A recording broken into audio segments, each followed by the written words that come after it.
पासवान समाज की नाराजगी और आरक्षण के मुद्दों के जरिए बड़ी मांगे और मांगों को लेकर नीतीश कुमार को चेतावनी ये देना कि जो लाठीचार्ज करवाया गया, इस प्रशासन द्वारा ये आरोप लगाया गया कि जो पासवान समाज के आंदोलनकारी थे उन्होंने उनकी बात को नहीं माना, बैरिकेडिंग तोड़ी गई, इससे फांद कर वो विधानसभा की तरफ कूच करना चाहते थे। पुलिस ने रोकने की कोशिश की तो उनकी तरफ किया गया। इसमें कई बुजुर्ग आंदोलनकारी थे, वो घायल हो जाते हैं, उन्हें अस्पताल में भर्ती करवाया जाता है। इसी दौरान वो ये कहते हैं कि इसका अंजाम नीतीश कुमार को भुगतना पड़ेगा। तो ये अंजाम नीतीश कुमार को नहीं बल्कि चिराग पासवान को भी भुगत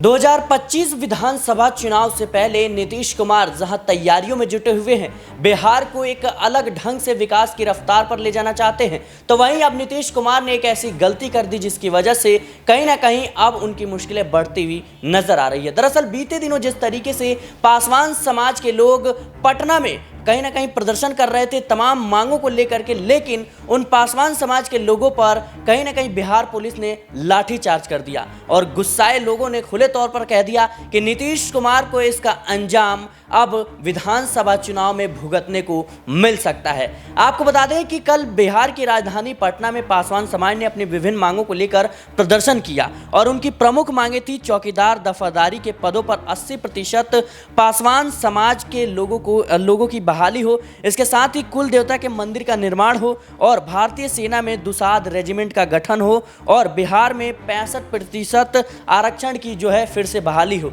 तो ये तमाम जो प्रमुख मांगे हैं इसको लेकर के कहीं ना कहीं पटना में प्रदर्शन हो रहा था, जिसके चलते नीतीश कुमार जो है कहीं ना कहीं फंसते हुए नजर आ रहे हैं। नीतीश कुमार की नीतियों पर सवाल उठ रहे थे, लेकिन अचानक कहीं ना कहीं पुलिस उन पर लाठीचार्ज कर देती है और कहीं ना कहीं इससे गुस्साए लोग खुले तौर पर चेतावनी देते हैं कि नीतीश कुमार को यह लाठीचार्ज करना अब महंगा पड़ सकता है। भले ही वो आज बिहार की सत्ता में है, लेकिन आने वाले समय में उनको मुश्किलों का सामना करना पड़ेगा। अब बड़ा सवाल यही है कि चिराग पासवान जिस तरीके से नीतीश कुमार से मुलाकात कर रहे हैं, इन्हीं मुद्दों को लेकर के नीतीश कुमार से वो बीते दिनों मुलाकात करते हुए नजर आए थे, लेकिन अब पासवान समाज का जो गुस्सा है वो एनडीए के खिलाफ और नीतीश कुमार के खिलाफ फूटता हुआ नजर आ रहा है। बिहार में 5 से 6% पासवान समाज है और क्या ये जो वोट बैंक है ये कहीं ना कहीं नीतीश कुमार के खिलाफ जाता हुआ नजर आएगा? इसी मुद्दे पर हमसे बातचीत करने के लिए नाज़मीन मौजूद हैं। पहले आपको वीडियो दिखाते हैं जिसमें खुले तौर पर पुलिस जो है कहीं ना कहीं लाठीचार्ज करती हुई देखी गई।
तो देखा आपने किस तरीके से जो लोग थे वहां पे प्रदर्शनकारी थे उनके ऊपर पुलिस ने लाठीचार्ज किया। उसके बाद से कहीं ना कहीं नाज़मीन देखा जाए तो नीतीश कुमार के खिलाफ पासवान समाज नजर आ रहा है। जाहिर सी बात है बिहार विधानसभा चुनाव से पहले क्या नीतीश कुमार की मुश्किलें बढ़ने वाली, क्योंकि बिहार में 5 से 6% जो पासवान समाज है वो है। तो क्या अब पासवान समाज का जो वोट बैंक है वो नीतीश के खिलाफ जा सकता है? देखिए, अगर हम बात करें जातीय सर्वेक्षण की, जाति आधारित गणना की, बिहार में सबसे पहले नीतीश कुमार के जरिए जातीय जनगणना करवाई गई थी और इस आधार पर देखा जाए तो हर वर्ग की आबादी यहाँ पर तय होती हुई नजर आई थी और इसके बाद केंद्र सरकार पर कई बड़े सवाल खड़े किए गए थे। आखिरकार केंद्र में बैठी भारतीय जनता पार्टी पूरे देश भर में जाति आधारित जनगणना क्यों नहीं कराना चाहती है, जिसका सबसे बड़ा कारण ये निकाला गया था कि वो नहीं चाहती है इस जनगणना के माध्यम से उनकी कमियां उजागर हो, क्योंकि अगर आप जाति आधारित गणना करते हैं इस पर तय हो जाता है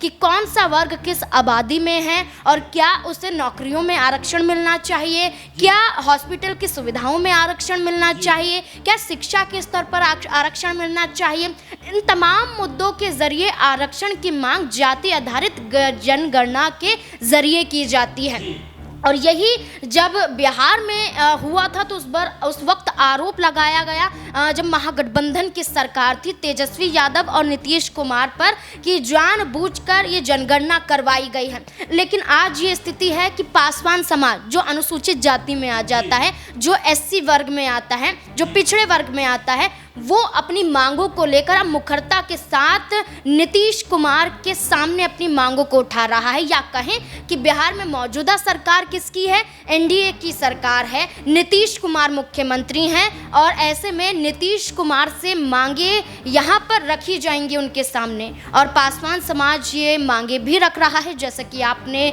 यहाँ पर एक रिपोर्ट के माध्यम से बताया कि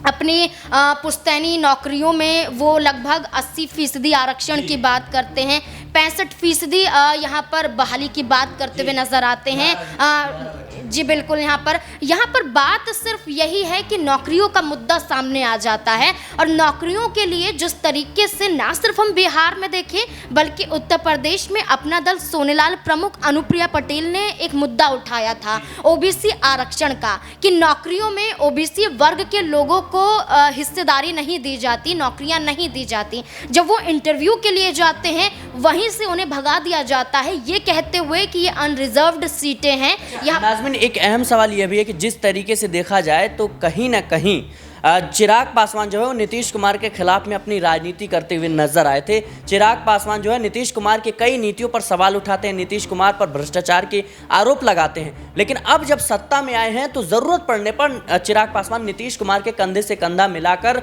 चलते हुए नजर आ रहे हैं। तो क्या चिराग पासवान के लिए भी मुश्किलें खड़ी होती हुई नजर आ रही है, क्योंकि कहीं ना कहीं नीतीश कुमार और चिराग पासवान एनडीए का हिस्सा है और जिस तरीके से पासवान समाज जो गुस्साए नजर आ रहे हैं खासतौर पर नीतीश कुमार के खिलाफ, क्या चिराग पासवान की राजनीति पर भी असर देखने को मिल सकता है? देखिए सिराज, बखूबी ये बात यहाँ पर सच साबित होती है कि एनडीए का हिस्सा ये दोनों दल ही हैं और पासवान समाज की नाराजगी और आरक्षण के मुद्दों के जरिए बड़ी मांगे और मांगों को लेकर नीतीश कुमार को चेतावनी ये देना कि जो लाठीचार्ज करवाया गया है,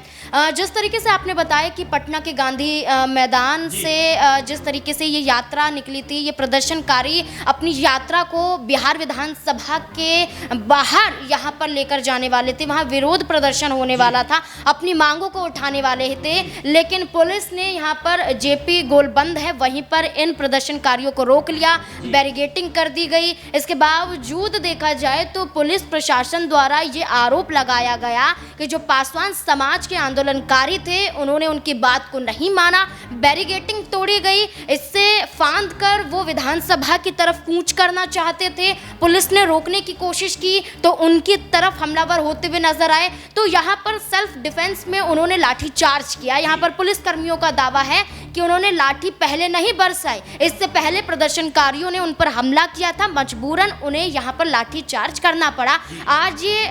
माहौल बिहार में पैदा हो चुका है कि जिस तरीके से आपने वीडियो दिखाया, अफरा तफरी का माहौल है, सब इधर से उधर भाग रहे हैं। ये भी दावा किया गया इसमें कई बुजुर्ग आंदोलनकारी थे वो घायल हो जाते हैं, उन्हें अस्पताल में भर्ती करवाया जाता है। इसी दौरान वो ये कहते हैं कि इसका अंजाम नीतीश कुमार को भुगतना पड़ेगा। तो ये अंजाम नीतीश कुमार को नहीं बल्कि चिराग पासवान को भी भुगतना पड़ेगा, क्योंकि पासवान समाज को अस्तित्व में लाने के लिए बिहार में जो काम रामविलास पासवान यहाँ पर चिराग पासवान के जो पिता हैं उन्होंने किया था। आज ये स्थिति है कि चिराग पासवान लोकसभा में 5 की 5 सीटें तो जीत जाते हैं, लेकिन आज जो पासवान समाज अपने हक की लड़ाई सिर्फ अपने बलबूते पर लड़ता हुआ नजर आ रहा है, जिसके जरिए चिराग पासवान अगर इनकी मांगों को पूरा नहीं करवाते हैं तो आने वाला समय या आने वाला विधानसभा उनके लिए भी मुश्किलें खड़ी करता हुआ नजर आएगा। जी बिल्कुल, कहीं ना कहीं चिराग पासवान के लिए भी मुश्किलें खड़ी करता हुआ नजर आएगा, क्योंकि जिस तरीके से प्रदर्शनकारियों पर जो लाठी चार्ज का वीडियो सामने आया है उसके बाद से पासवान समाज काफी गुस्साया नजर आ रहा है और इसका असर कहीं ना कहीं बिहार विधानसभा चुनाव में भी देखने को मिल सकता है, क्योंकि खुले तौर पर जो लोग हैं वो कहते हुए नजर आ रहे हैं कि इसका खामियाजा नीतीश कुमार को भुगतना पड़ सकता है। तो क्या अब बिहार विधानसभा चुनाव से पहले नीतीश कुमार फंसते हुए नजर आ रहे हैं? इसके साथ ही चिराग पासवान क्या अपने समाज के लिए स्टैंड ले पाएंगे, क्योंकि ये वही चिराग पासवान है जो नीतीश कुमार की नीतियों पर सवाल उठाते हैं, नीतीश कुमार के खिलाफ बयानबाजी करते हैं, लेकिन आज जिस तरीके से नीतीश कुमार एनडीए में पलटी मारते हैं उसके बाद से ही कहीं ना कहीं चिराग पासवान और नीतीश कुमार की नजदीकियां बढ़ती हुई नजर आ रही हैं। तो अब कहीं ना कहीं पासवान समाज खुद को अकेला महसूस कर रहा है। जिस पासवान समाज ने बढ़ चढ़ कर चिराग पासवान को वोट दिया, चिराग पासवान को आगे किया अपने विकास के लिए, लेकिन देखना होगा कि कैसे चिराग पासवान जो है अपने समाज के लोगों के लिए काम करते हुए नजर आते हैं। क्या नीतीश कुमार से वो कहीं ना कहीं इस मांग को पूरा करवाते हुए नजर आएंगे, क्योंकि बिहार विधानसभा चुनाव नजदीक है और ऐसे में अगर चिराग पासवान स्टैंड नहीं लेते तो जाहिर सी बात है नीतीश कुमार के संग संग उनको भी कहीं ना कहीं अंजाम भुगतना पड़ सकता है। फिलहाल इस रिपोर्ट में इतना ही। देश और दुनिया की तमाम खबरों के लिए बने रहना नेक्स्ट 9 पॉलिटिकल बाइट के साथ।